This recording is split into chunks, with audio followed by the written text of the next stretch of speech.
नमस्कार ज्ञान जी। नमस्कार। अभी हालिया ही सुप्रीम कोर्ट का एक नया फैसला आया है स्ट्रे डॉग्स को लेके। और आपको क्या लगता है कि पंचकूला समस्या का समाधान पहले ही कर चुका था या इसके लिए अब कुछ फिर दोबारा से किया जाएगा? देखिए, जो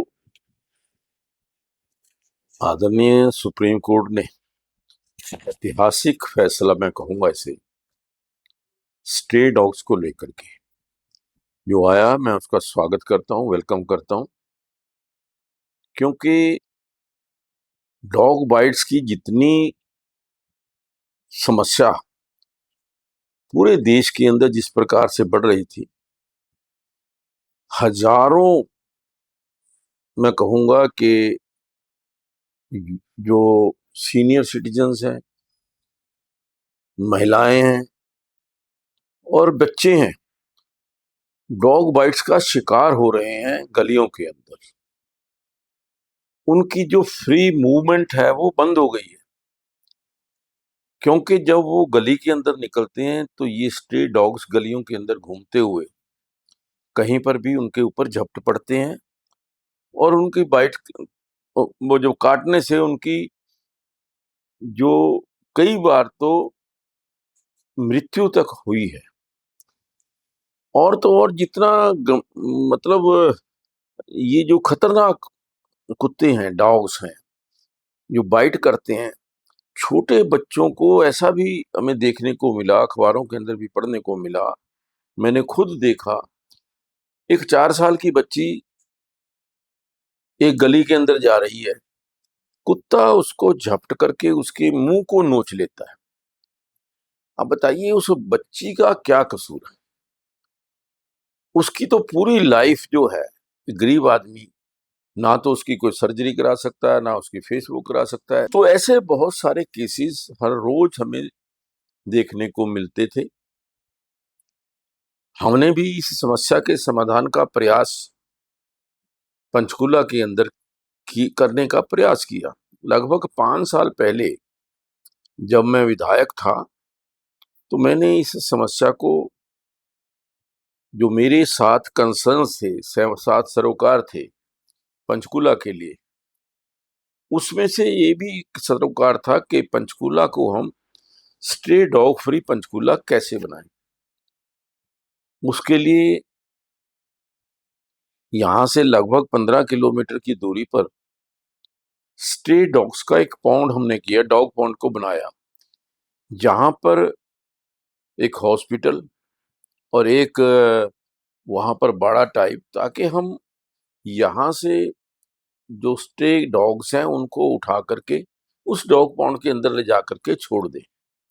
लेकिन जो डॉग लवर्स कह लीजिए या एक जो एनजीओज हैं, उन्होंने नगर निगम के ऊपर केस कर दिया, एफआईआर करा दी कि आपने ये डॉग पॉन्ड के अंदर 10 दिन से ज्यादा आप डॉग रख नहीं सकते। तो इस प्रकार के जो कुछ ऐसे नियम थे, उन्हीं को देखते हुए सुप्रीम कोर्ट ने ये निर्णय लिया कि एक व्यक्ति की जो फ्री मूवमेंट है, आजादी से घूमने की, वो मूवमेंट की जो आजादी है, वो इन स्ट्रे डॉग्स की वजह से खत्म हुई है। और उसी को मद्देनजर रखते हुए मैं समझता हूं कि सुप्रीम कोर्ट ने एक बहुत बड़ा निर्णय दिया, जिसके अंदर अब ये जो क्रूर जो डॉग्स हैं, जो बहुत खतरनाक डॉग्स हैं, उनको मानवीय तरीके से पहले स्टरलाइज करके या जिस तरीके से भी उनको जो मारने की इजाजत दी है, मैं समझता हूं कि उससे आम आदमी या जो विशेष तौर पर सीनियर सिटीजन्स हैं, महिलाएं हैं और बच्चे हैं, वो अपने आप को सेफ फील करेंगे। तो इसके जो हमें अच्छे परिणाम हमको देखने मिलेंगे।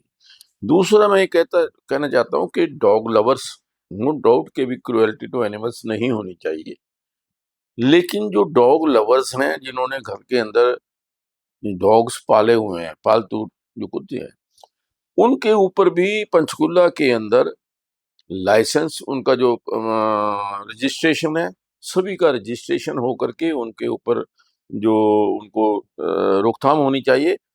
और जब वो निकलते हैं सुबह सैर कराने के लिए डॉग को लेकर के बाहर निकलते हैं, वो दूसरे पड़ोसी के घर के आगे तो उसकी पोटी कराते हैं, अपने घर के अंदर नहीं कराते।